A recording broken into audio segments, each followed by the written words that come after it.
اے کملی میں لپٹنے والے، رات کو قیام کیا کرو مگر تھوڑی سی رات، یعنی نصف رات یا اس سے کچھ کم قیام کرو یا کچھ زیادہ، اور قرآن کو اچھی طرح ٹھہر ٹھہر کر پڑھا کرو۔ ہم ان قریب تم پر ایک بھاری فرمان نازل کریں گے، کچھ شک نہیں کہ رات کا اٹھنا نفس کو سخت پامال کرتا ہے، اور اس وقت ذکر بھی خوب درست ہوتا ہے۔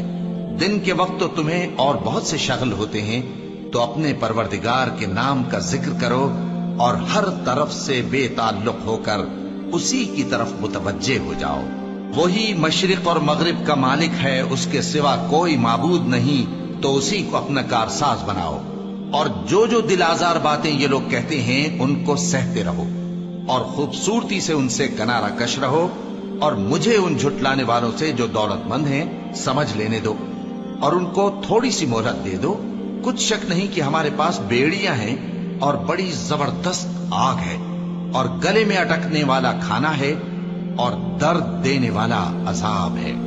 جس دن زمین اور پہاڑ کانپنے لگیں اور پہاڑ ایسے بھربھرے ہو جائیں گے جیسے ریت کے ٹیلے، اے اہل مکہ، جس طرح ہم نے فرعون کے پاس موسیٰ کو پیغمبر بنا کر بھیجا تھا، اسی طرح تمہارے پاس بھی محمد صلی اللہ علیہ وآلہ وسلم ایک رسول بھیجے ہیں جو تمہارے مقابلے میں گواہ ہوں گے۔ سو فرعون نے ہمارے پیغمبر کا کہا نہ مانا تو ہم نے اس کو بڑے دردناک انداز سے پکڑ لیا۔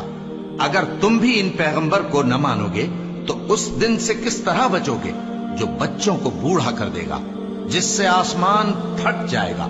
یہ اس کا وعدہ پورا ہو کر رہے گا۔ یہ قرآن تو نصیحت ہے، سو جو چاہے اپنے پروردگار تک پہنچنے کا راستہ اختیار کر لے۔ تمہارا پروردگار خوب جانتا ہے کہ تم اور تمہارے ساتھ کے لوگ کبھی 2/3 رات کے قریب اور کبھی آدھی رات اور کبھی تہائی رات قیام کیا کرتے ہو،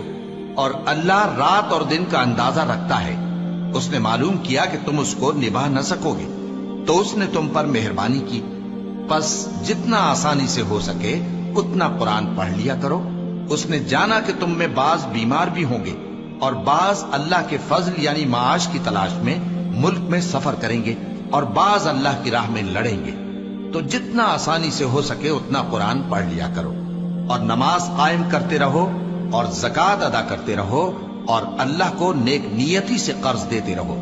اور جو عمل نیک تم اپنے لیے آگے بھیجو گے اس کو اللہ کے ہاں بہتر اور صلے میں بہت عظیم پاؤ گے،